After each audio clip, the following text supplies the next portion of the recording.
Hello guys, welcome to my channel Maths Education. আজকে আমরা class 9 এর এক্সারসাইজ 2.5 দেখব।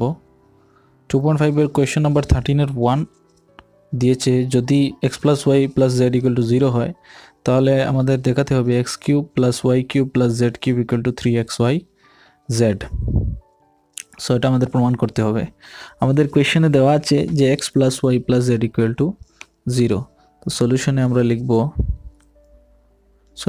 লিখব যে গিভেন, অর্থাৎ দেওয়া আছে গিভেন x + y + z = 0। এটা আমাদের কোয়েশ্চনে দেওয়া আছে। এবারে আমরা একটি ফর্মুলা জানি যে আমরা জানি যে x³ + y³ + z³ - 3xyz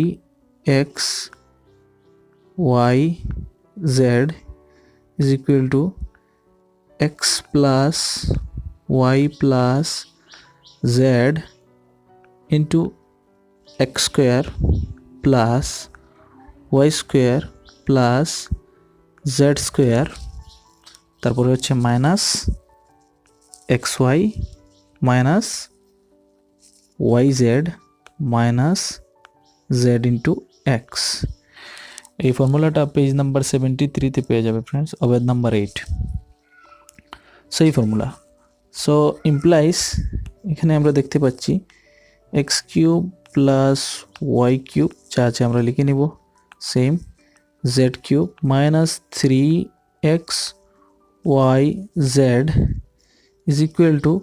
= এই x + y + z এর জায়গাতে কি বসাবো আমরা? 0 বসাবো, যেহেতু x + y + z = 0। তো 0 ইন্টু এই যে পুরোটা x² + y² + z² minus xy minus yz minus zx, এই পুরোটা আপনারা বসিয়ে নেবেন।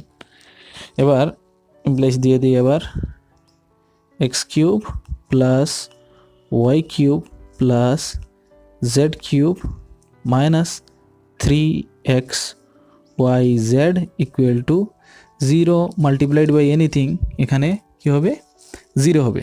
তাহলে এটা হচ্ছে 0। লাস্ট স্টেপ যেটা হচ্ছে এটা হচ্ছে x³ + y³ + z³ = -3xyz। -3xyzটা ওইদিকে গেলে 3xyz হয়ে যাবে, অর্থাৎ +3xyz। সো এটা সলিউশন আমরা দেখে নিলাম যে x³ + y³ + z³ = 3xyz, hence proof।